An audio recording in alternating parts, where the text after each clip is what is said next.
one day I was like, you know what, I'm just going to go take hold of this and get really serious about it. Probably within the first like 2 months, I lost like 17 pounds. Like it was like crazy. And coincidentally, when I started feeling better, guess what? My business started to grow as well. But me having control of my health, people always think of health as just the aesthetic of how I look, things like that. But it's like, it's so mental, and it gives you that confidence that you need. A lot of times with women, we tend to just put everybody else before us. I can't be my best self. So with parents or, people having a business, you have to be selfish to be selfless.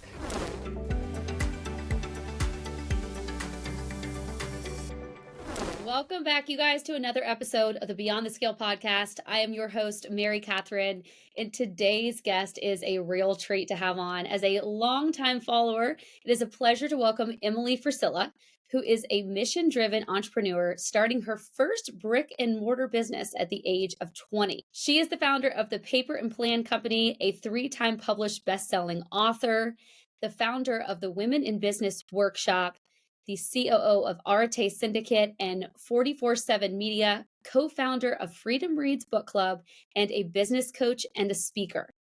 Emily's passion is to help others with real-world health and wellness and to create a lifestyle you can maintain. Her ongoing mission is to help women reach their potential and empowering them to lead in their personal and professional lives through self-development, awareness, and learning to brand their passions and talents. So welcome, Emily, to the podcast. Thank you. Thank you so much for having me. I really am excited to be here finally with you. I know we've been back and forth with getting it scheduled and everything. So thank you again for having me. I'm really excited for this. Me too. And I'm excited to learn about your background and the many ventures that you've had, and then, what you are most passionate about today. And I want to say, you became an entrepreneur at 20 years old. So that's very, very young. So I would say that your journey has likely evolved and changed in so many ways that you probably didn't even plan for. No, not at all. Today, one of the things that you speak that you're most passionate about is helping other women and inspiring them to pursue a healthy and happy lifestyle that they are excited about. Yeah. So can we start with just sharing your journey that led you to prioritizing your health and wellness and making that kind of the forefront of how you lead and some of the pivotal moments that led you to where you are today? Yeah. So with me, with getting into more like health and fitness, so I was an athlete all my life, played volleyball, basketball, softball, and then in college I played volleyball. And, when you're an athlete and you're practicing and training so much, you could pretty much eat whatever you wanted. You know what I mean? Like the scale didn't exist. You just were burning 1,000,000 calories with these 2.5-hour practices every day. You could eat pretty much whatever you wanted. Well, then when I got out of college, I realized, oh, I can't eat like that anymore because I'm not training like that anymore. And I had gained, 10 or 15 pounds or so. And I was just like, well, I'll just try to watch it and, take care of myself. And I did it just a little bit, like I wasn't very serious about it. And then I started my business when I was 20 and bought my building, the land, the storage units behind it, and I opened my business. And that's really what actually propelled me to get into health and fitness, because what had happened is me owning a business, I put the business first, priority over everything else. And I had, gained some weight, nothing crazy, but just more than what I was comfortable with. And I was like, this is not the way it's supposed to be, because I was just working like crazy. And I only had 6 full-time employees. So it was a small flower shop. And I had 6 employees, but then I'd be working. So I was doing like all my back end work at night after they would leave. I would get home at 10 or 11 o'clock, eat whatever I could make, quickest. I had a Fry Daddy back then, which Lord, get rid of those if you have them, because I could just be like, oh, I'll throw some chicken strips and fries in and have a quick meal in 10 minutes, and I was just eating like junk like that. But I was only eating 1 meal a day. So I was also under eating, but eating a lot of just fatty foods. And one day it just clicked. I was like, I'm not happy. Like I can't be my best self when I literally don't feel good in the skin that I'm in. I feel self-conscious. I don't like talking to customers because I feel like they don't care. They don't know how I'm feeling inside, but I feel like I let that kind of leak out onto the way I was doing business. And so then finally one day I was like, you know what, I'm just going to go take hold of this and, get really serious about it. So I started getting very serious about it. And probably within the first like 2 months, I lost like 17 pounds. Like it was like crazy, but it wasn't crazy things I was doing. It was literally just making sure I was eating enough and eating the right food, because people always think like, well, I don't hardly ever eat. Why am I, not Mm. losing weight? Well, your body can't lose weight if you're not giving it the fuel to perform. And then also like teaching it like, oh, we're going to get more food, we can burn this off. And my metabolism was just absolutely shot. So I just really took control of that, lost that weight, started feeling better. And coincidentally, when I started feeling better, guess what? My business started to grow as well. Mm. And, and I had, some turbulent times in business as well, but me having control of my health, people always think of health as just the aesthetic of how I look, things like that. But it's like, it's so mental, and it gives you that confidence that you need. So had I not taken control of my health, I don't know that I would have made it through like turbulent times in business. Mm. Yeah. That's such a So, valuable point, and I think that you can apply that to any part of your life. We see clients come into the gym, and we're only 30 minutes of their day, but those 30 minutes that they spend with us spills out into every other area of their life. I couldn't tell you how many times, we have a client who's lost 20 pounds, and they're like, "Hey, I'm sleeping better. I'm not as yes. moody. I have more patience with my kids. I actually want to go out on a date with my husband." Like, their Yeah. life has completely changed because they took care of themselves. Absolutely. And I think that, a lot of times with women, we tend to just put everybody else before us.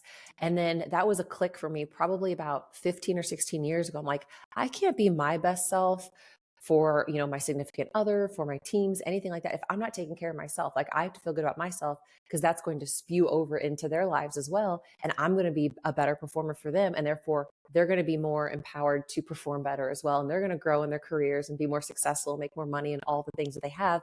And I think that is one thing that people, I feel like there has been a shift in that the last, especially like 7 years, from the aesthetic side of just like looking good in clothes or naked, whatever you want to say, Right. to actually like performing well and realizing that, like you said, it's your sleep, it's getting your hormones in check, it's getting every single little aspect of your life that you didn't realize that you being unhealthy was affecting.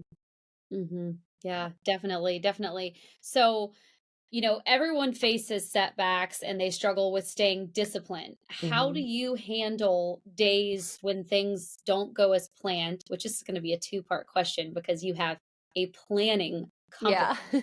So, how do you handle Mm. the days where, life doesn't go as planned and you find it hard to stick to your routine and your wellness goals? I actually saw recently where you had posted, I believe it was on an Instagram story, that you had lost some weight and then you decided, "Okay, I think I'm too skinny. Let's build some muscle. Let's gain Yes. some weight." Yes. And I know that that had to have been a journey, and that Hmm. takes discipline, and it wasn't easy. I'm sure you had many setbacks, as you just shared before the show. You were up all night Yeah. long with your dog. So, I Yeah. mean, I know that life can just throw you some curveballs. So how do Yeah. you deal with it, and how do you still show up for yourself Yeah. during those seasons?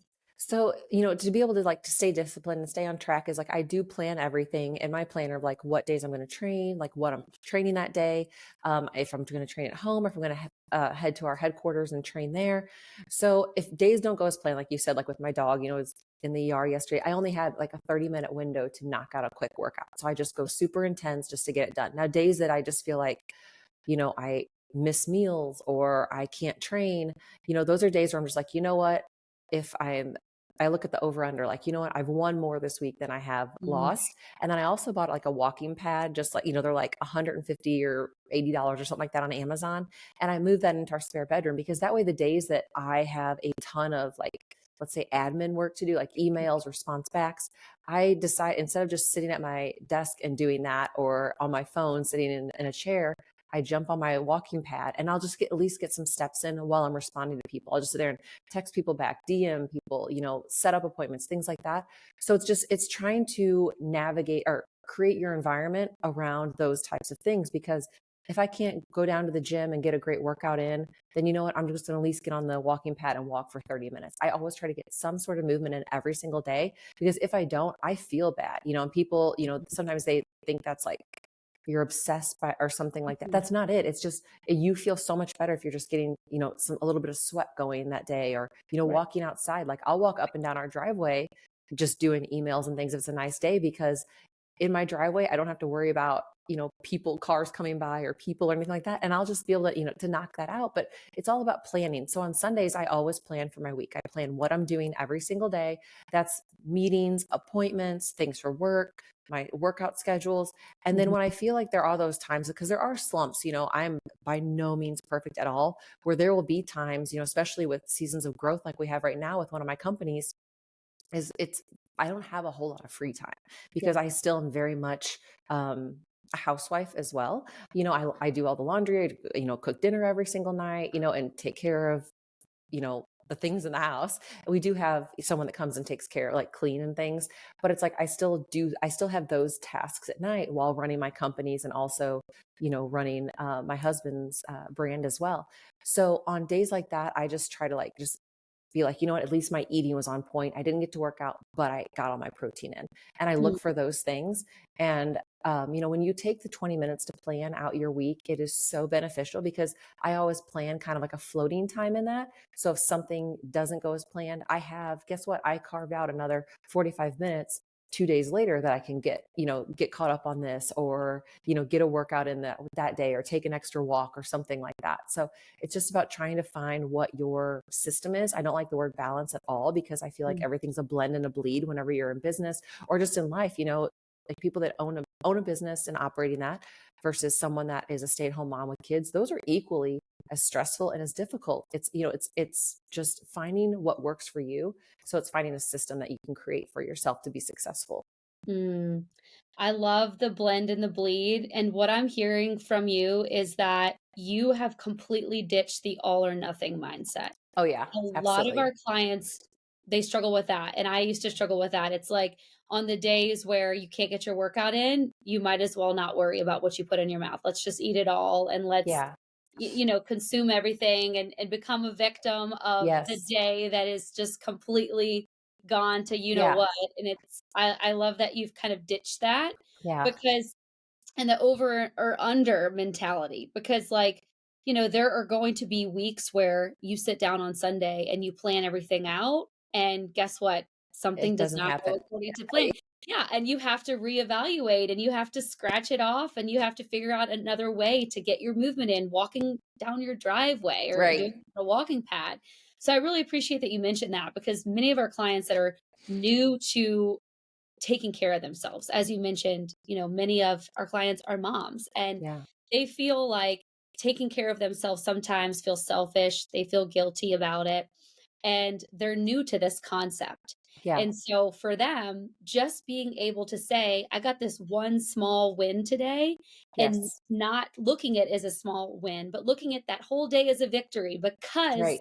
you did something to better yourself. Yes. That's such a important concept. And I think also with parents or, people having a business, you have to be selfish to be selfless. So Mm. it's not, like that, the saying, like, I hate, it's so cliche, but like, you can't pour from an empty cup. It's so true. Yeah. And, I used to be that person that if I had a bad day, I'd be like, oh, screw it. I'll just have pizza for dinner or Mhm. I'll do this or whatever. Well, then I felt worse the next day because I'm like, why didn't I just stay on my plan? Or why didn't I just do, what I Right. knew I needed to do? And just, I didn't get a workout on. Yeah, but I still was able and capable to have eaten well, but I just decided to like throw my hands up and call it a wash. And then, so I look at it as like, what's the next day going to hold? It's like, you may not feel like doing it, but just, hey, eat healthier for just one more day. And the next day, do it one more day after that. Just tell yourself one more day. And, it's something that you build on. And then pretty soon you'll gain that momentum to where that is truly what you want to, Right. enjoy and have in your day. Right. Yeah, definitely. Can you talk to us about more about your planning? So on Mm-hmm. Sundays, you sit down, you plan out your week. Is this something that you do alone, or do you do this with Andy, with your husband? How in depth is your planning? Because for a lot of women, they kind of fly by the seat of their pants. And I know I Yeah. used to be that person, but now I'm very much like, what am I doing every hour? Yeah. And I thrive off of that. Same. So can you talk to us a little bit about how you structure it and Yeah. where somebody may get started? Sure. So I do it alone. I just like to sit at my desk or, maybe it's the kitchen table, wherever's comfortable for you. I get out my planner and I have a method that I do. It's called priorities, needs, and wants. And so what I do is I take a notepad that has those on it and I will write down all my priorities for that week. This is going to be doctor's appointments, meetings, Zoom calls, things that are non-negotiable that you have to get done, that's going to move you forward in business, life, health. Mhm. So I write down all my priorities for that whole week. And then I go through, after I get all my priorities in, then I go through like, what do I need to do? And this could be things like, I need to respond to this proposal. I need to get a new quote for this, or I need to go drop off my dry cleaning, whatever it might be. Things that need to get done that week. You find in the blanks in your schedule of where you don't have a priority yet. And you're like, okay, well, you know what? I've got 2 hours. I can do that on this date. And then I pencil those in. Then lastly, I visit the wants column. And those are things I want to do that could be for business or could be personal. It could be that I want to go shop for new clothes for vacation or something, or I want to go get a pedicure or something, whatever. And so then if I have time that week, then I plug those wants in. If I don't have time, then they'll roll over to the next week, but I never let them roll over more than 1 week, because then, your wants list will just pile up. And then pretty soon there's nothing that's kind of like checking your own box, if per se. Cause I always think like, what's on the Emily box today? Like, okay, Emily Right. wants to do this. Let me make sure I check that box. That way I feel like more fulfilled and enjoy what I'm doing, because I used to be just very much so, when I was younger, it's like work, work, work, grind, grind, grind. There was like, if I was just sitting down, I was like, well, let me find something to work on. There was Mhm.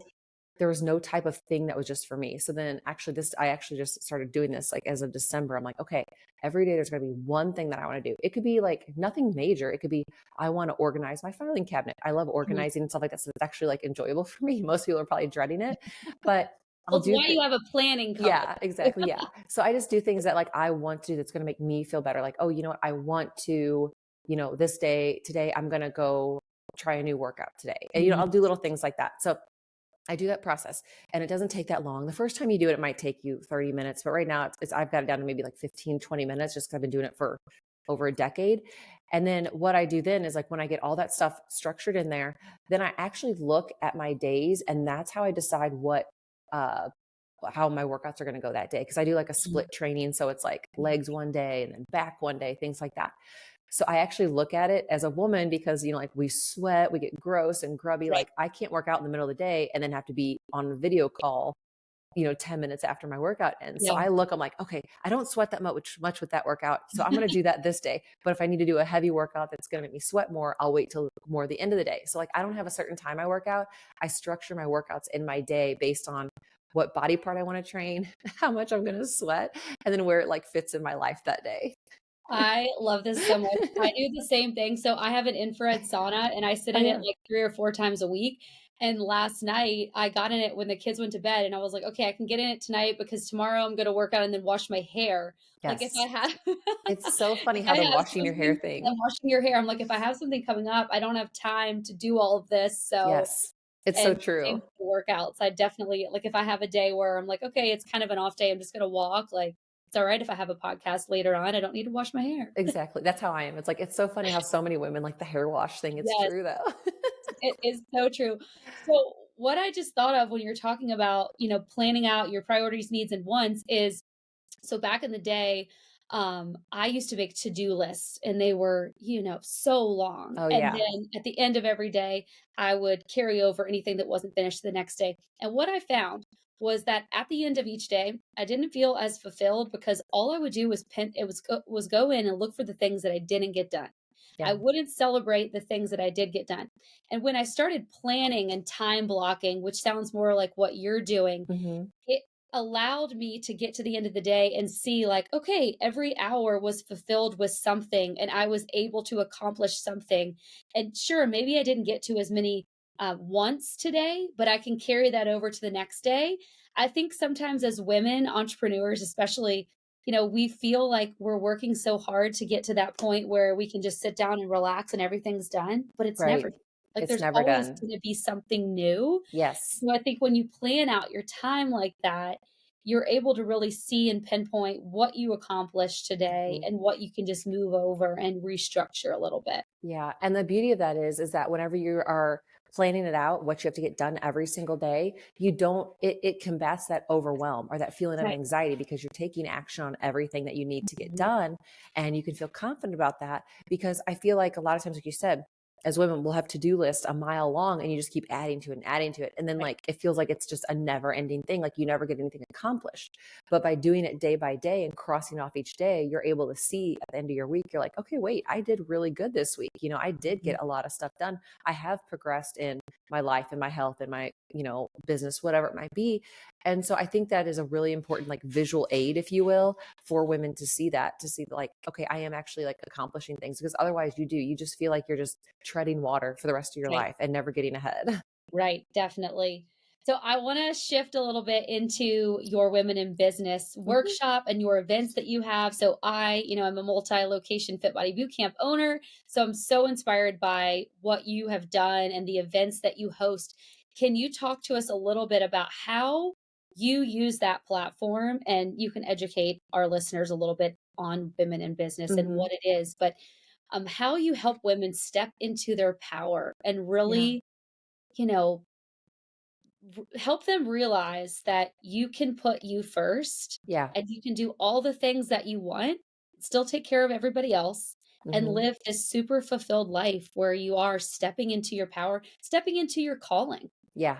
So women in business, I launched that about 6 years ago. Yeah, this will be the 6th year. So 6 years ago. And I did that because, as a business owner, I wanted to meet like-minded women that were just, hungry to win, driven, you know, well balanced as far as like who they were as an individual. And I couldn't find that because I'm not into the woo woo, glitter, fluffy, let's dance on stage and sing and stuff. That is just not my vibe Mhm. at all. Like it just makes me cringe. And I could not find anything like that, what I wanted out there. And I was like, you know what? In true entrepreneur fashion, I'm like, I'll just start one myself. So I decided to come up, do women in business workshop. And the first year I did it, I only made 35 tickets available because I was nervous. It was my first complete solo event that I was doing. And I'd have guest speakers come in and things like that. But it was my first solo event. And I was like, well, you know what? If it sucks, at least it only sucks for 35 people and I can make it up to them, because I was like so terrified. And I put the tickets for sale and they sold out in 2 minutes. And I was like, okay, there's something to this. Mhm. And so I had the event, and then the first night, it's always held in St. Louis here because this is where my team is at. So it's just easier logistically for us to have it here. And I called my husband and I said, he's like, how's it going? I was like, oh my gosh, it sounds so cheesy now that I think back. I'm like, it's like a movie. He goes, what do you mean? I'm like, everybody is just so cool. They're just getting along, because when I put the tickets for sale, I don't know who's buying them. You know what I Right. mean? Like I have no control over it. It's not like a paid community or something where then you get a ticket. It's just, I put them up on the website and then whoever gets them gets them. And I was like, all the ladies are so cool. They're just like, no drama, no cattiness. They're just like here to help. And he was like, that's awesome. And it just, and every Yeah. day it's a 3-day event, and it just kept getting better and better. And I made so many great long lasting friendships from this. And so the next year I upped the amount of tickets that we had, and I'm slowly doing that. And I still keep it very small. This year, it's in July and we have 120 tickets, that I think we only have like 2 left because we had a couple cancellations for family vacations or something. But so we host this. I have guest speakers come in, and my whole point of this is like, I want women that are hungry to win. They want tactical, real information. They Mhm. don't want to do a wine and paint breakout or Mhm. anything like that. They just want to like, here's what I need to learn in business. And I have speakers come in that are experts in their fields of, with health and nutrition. I have people that are about scaling businesses, people that have built amazing cultures in their companies and how you can mimic that. We talk about social media, like every like aspect of business. We have an expert come in and teach on for an hour, do some Q&A with them to really help these women have a hold on whatever it is in their business. And the beauty of it is we have women that have just started a business, and we have women that have been in business owners for 30 years. And the ones that have been veterans of entrepreneurship help the younger ones in entrepreneurship. And then the younger ones help really educate the ones that have been in business longer of Mhm. like what the new trends are, the social platforms and things like that. So it's very much so a giving community. And we have a private Facebook group that you stay in. Like once you come to an event, you're always in there. And the amount of help that's in there, it's like, hey guys, I need a new tax accountant. Does anybody have one? And people are always Mhm. sharing referrals or like tagging each other because they know that someone else in the group does this business. And so we do a ton of business together, which helps all of our businesses grow together. I Yeah. love that. And like the one thing that I'm hearing is that there's no competition. Like I love None. how women Zero. supporting women, which is so hard to find. To your point, like Yeah. you were looking for that and you couldn't find it, so you started it. And kudos to you because Thank I you. know that's the number one thing I struggle with. Like I Yeah. started my Fit Body Bootcamp ownership journey at 26. There weren't many 26-year-olds that I was hanging out with that had businesses that I could Yeah. say like, "Hey, how's your marketing going?" Right. And now, of course, 7 years later, I've been able to find some groups and find some masterminds, but it's hard to It do is. business ownership as a female alone. Yeah. Yeah, because like you said, it's like it's truly women supporting women. It's not like Mm, the tagline because people like to have the tagline, and I just feel like there's just they want to say women supporting women, but they're catty. They talk bad about each other. They talk bad about you behind your back or whatever. It's like I just do not subscribe to that whatsoever. It's like I wanted the anti that. Where like yeah. if someone were to act out and be like that in my group, they are immediately dismissed because we won't tolerate it. But here's the beauty of it: we've never had to do that once in 6 years. We've never had anybody behave like that or conduct themselves in that manner because they know Yeah. the true intention is like we're all going to get better if we just, give our true, genuine referrals and help and advice. Yeah, I love that. And two, it's like that community aspect. It's like you are getting into this new community of women that are supporting you, but they're also coaching you. Like as you mentioned, you have some new business owners and then you have some seasoned business owners that you can help each other out in different ways that they probably never even realized until they're Yeah. attending one of these events. Hmm. Can you speak to the importance of community because you have had multiple companies. You're the CEO of multiple companies and organizations. Can you speak to the importance of community when it comes to business ownership, but also, client experience within the business?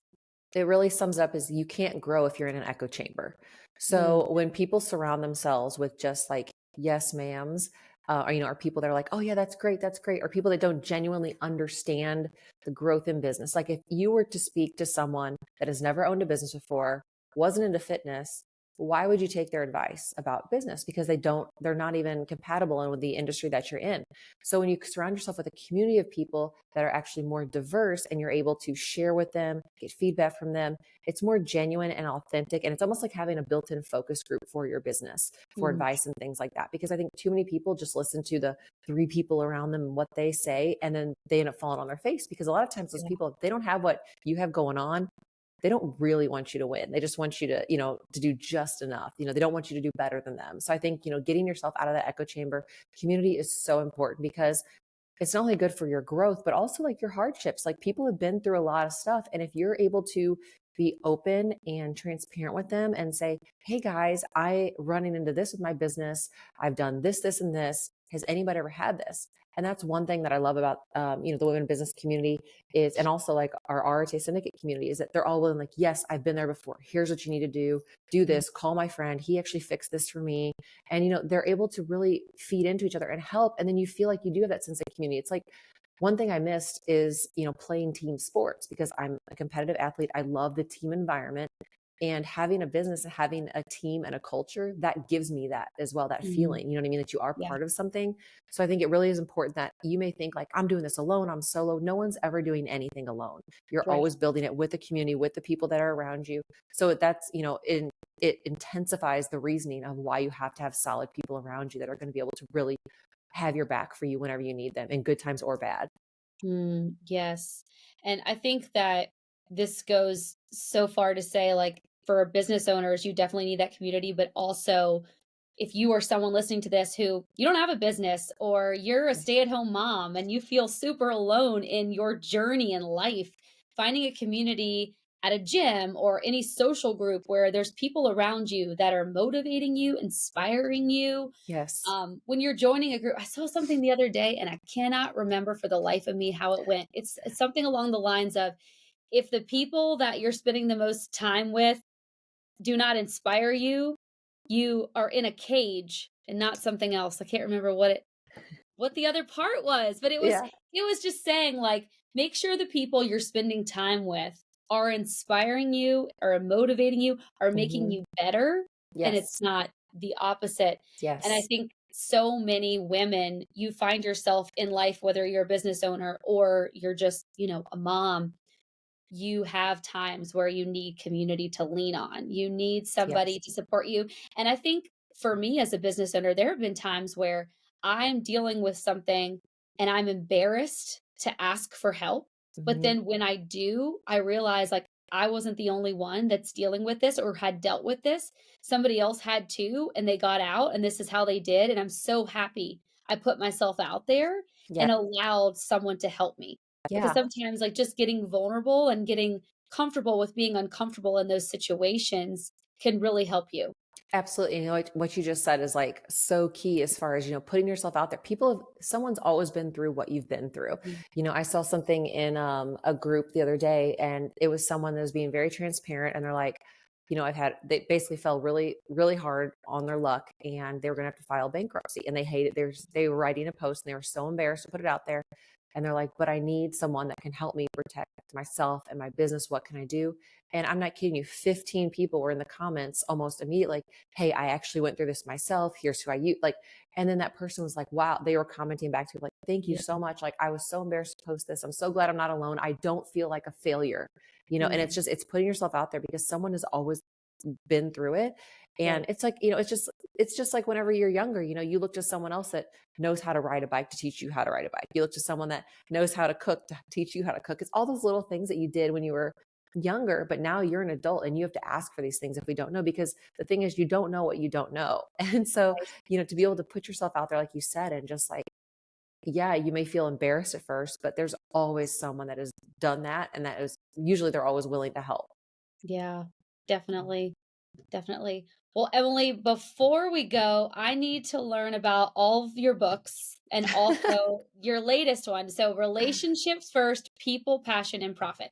And relationships are a huge part of our business at Fit Body Bootcamp. We actually say that we're in the people business more than the fitness business because like it's the relationships that we have with our clients that helps our business grow and that keeps them coming into Fit Body Bootcamp.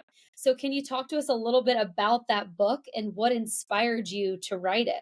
Yeah. So it's funny. It goes back to when we first started the podcast is, just like learning the things that I didn't know when I was 20. And you said like, my entrepreneurship journey has like evolved and learned since I've learned since I've been 20 when I started. And that's really what the book is kind of about so I have two cookbooks, or the first two books, but then I wrote the relationships first, people, passion, and profits. And the tagline of people, passion, and profits, or subtitle, is very important because when you put people first, that's when everything else happens. Because people always, a lot of times in this day and age, especially online and Instagram, I don't know why that thumbs up is happening right now on the screen. Um, but but whenever that happens, a lot of times they're just profit driven. They just want to make money. But when you Mm. actually take time to build their relationships, that's where it comes from. And that's how you're going to be successful with powerful relationships.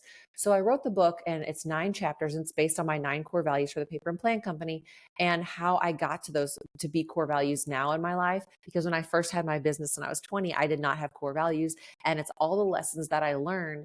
And it's basically in each chapter, I share basically a failure, what happened, how I fixed it, and then what I see now in hindsight, looking back, to be able to offer, coming up entrepreneurs or entrepreneurs that have been in the game for a while, some little like tips of the trade, if you will, of like, Yeah. hey, here's how you can prevent this, or here's how you can build really, really powerful relationships.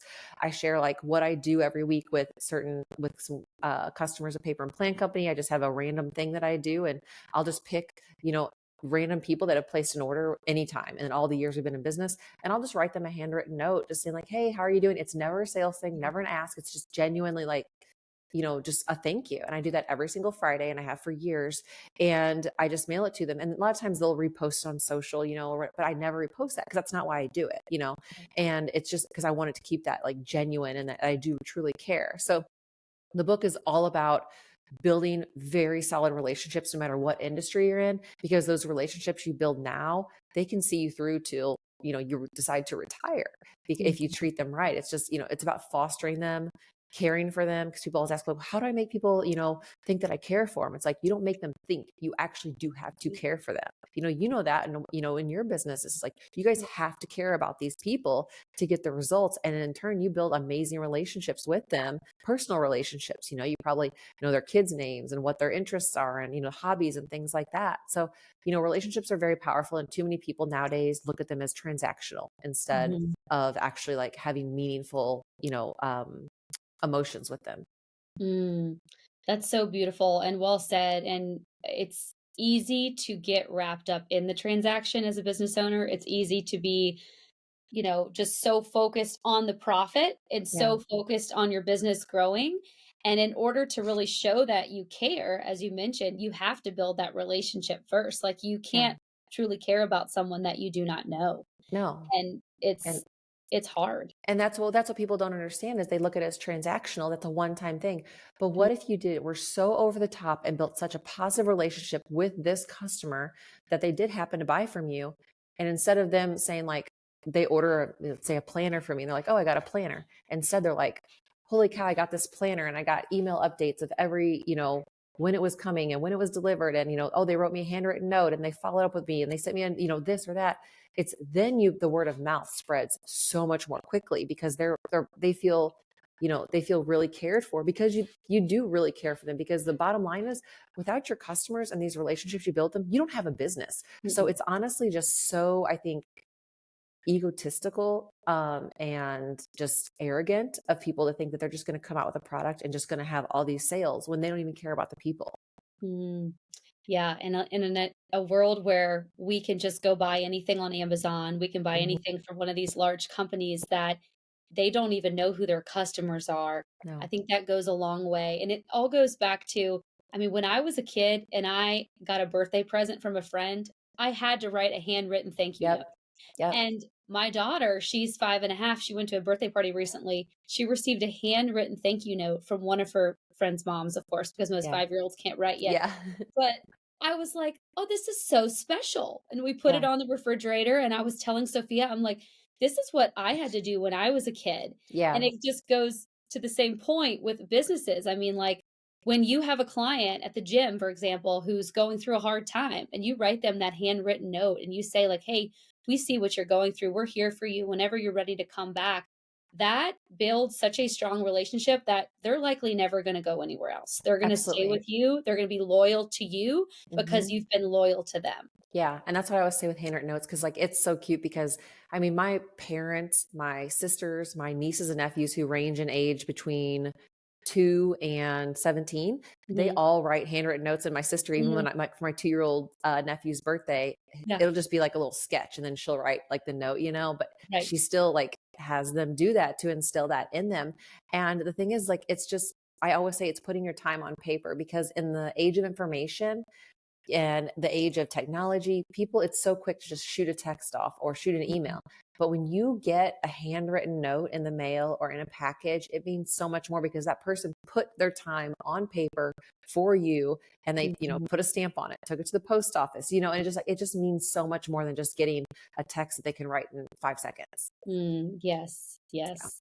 Yeah. Well, Emily, this has been so great, and I would love to talk to you about so many other things. I love your values, your core Thank values you. that you have, and just the way you show up. You're just such a bright light, and we need Well, more thank people you. like that. Thank And you I, so I much. love how invested you are in like true brick and mortar, true small business. I mean, some of your businesses are larger, but they're Yeah. still small in the grand scheme Yeah. of things, and some of the Right. large companies that we have out there.